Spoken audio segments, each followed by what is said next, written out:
Who here's ever consulted someone on nutrition before? Or talked to somebody about nutrition?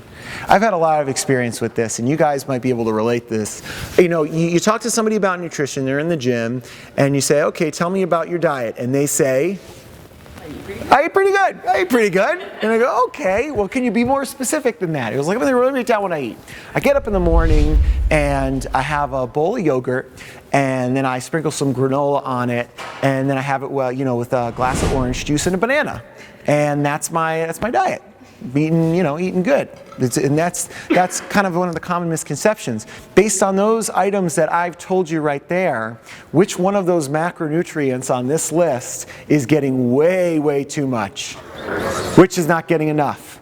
Fat and protein, right? So it may be as simple as just getting people to be like, hey, put some meat on your plate. Sprinkle some nuts in there, maybe just to start a balance. Let's go a step back even farther. You start working with somebody and they say, yeah, I eat a pizza a day, I have a gallon of Mountain Dew, and it's just, I work all day, I'm doing construction, so I feel like I need the food. And you're like, okay, well, clearly this is not the path to where we want to go. That's way too much refined carbohydrates. It's too much sugar in the soda. So where do you start? If you just go cold turkey to this list, usually that's a lot more challenging than perhaps scaling them. You know, when someone comes into the gym, we don't just say, hey, do Fran prescribed, but just getting someone in the gym and maybe introducing them to some functional movements is a huge first step with them. And it can be the same way with nutrition. Maybe instead of the full pizza, we eat half the pizza, we put some veggies on it and put some meat on it. Maybe replace the soda with like soda water. And that might be the first step for somebody. But let me tell you, it becomes highly addictive once they start seeing results. And these simple steps of just removing the refined things, removing the sugar, usually gets people some very noticeable results, not just in their performance in the gym, but also things like blood markers and health markers. You know, it's likely you'll see things like decreased body fat, better blood pressure markers, better triglyceride markers, better insulin sensitivity, just by eating some real food. This diet here looks a lot like what other diet that you may have heard of?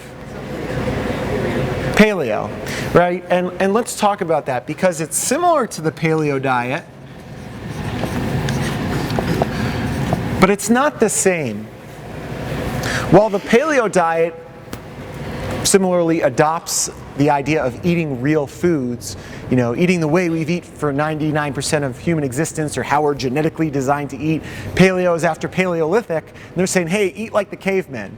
What the paleo diet omits or removes are some specific items that can also be included on our list. And they remove things like grains, dairy,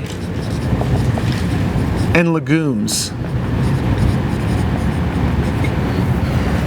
And the reason that these items are omitted is that they're known to elicit either an allergic or an autoimmune response in some people, not in all people. Depending on which diet version of the paleo diet you're following, it may say no salt, it may say your chickens need to be happy and grass-fed or whatever it might be. And for that, we're not going to put a blanket statement out there like that and say you shouldn't have these things in your diet, because what we found is that some people can include these items in their diet and do really, really well. For instance, Rich Froning, he won the CrossFit Games 4 times. He's pretty good with his diet, although he doesn't advertise it that way. But when he trains, he'll have peanut butter and jelly, that's legumes and grains, and a glass of milk, that's dairy. I'm not going to argue with him. He won the game 4 times. He performs well on it, and that's fine. Dave Tittle, who's filming us, if he were to have a peanut, he would fucking die. Okay? His face would swell up like a puffer fish, and that would be it. So, how are you supposed to determine whether you should include this stuff in your diet? Well, there's a process of self-observation we want you to do. Here's how it works. It starts by first eliminating these items. Take them out of your diet for a period of time. We recommend 4 weeks. So for 4 weeks, no grains, no dairy, no legumes, just omit it. And then, one at a time, introduce one item and see how you do. So for instance, if I took all this stuff out and then all of a sudden I started having some toast with my breakfast or having a sandwich every once in a while, I would track, number one, how I look. Is my body changing when I eat those things? Do I break out in hives? Do I get a rash? Does my belly start to get upset and I feel bloated? How do you feel? Do you feel like you have good energy, or are you feeling lethargic? Are you sleeping well, or are you tossing and turning throughout the night? What's the digestion like? And most importantly, how you perform. You know, all this stuff is meant to be supportive of fitness. So you need to track your workouts and see like, hey, I'm putting the grains back into my diet, I'm feeling good, my Fran time's going down, my deadlift is going up. That's a sign that you're good with it. It could help you.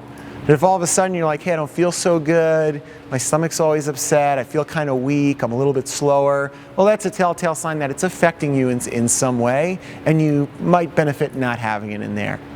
It's this same type of systematic self-observation that you guys can use to individualize your diet for any kind of pre or post-workout supplement, right? Any multivitamin nutritional timing, workout strategy. This is how you're going to determine the details. But I don't want you to get lost in the details. I want you to not get so focused on the trees that you lose the forest, so to speak. I want you to keep your eyes first on the big picture. Start by eating real food, okay? I'm not worried about supplements until I know that my athlete or myself, whoever I'm working with, is at the very least eating real food that's going to help direct this stuff and keep me out of trouble. Otherwise, it's the cart before the horse, okay?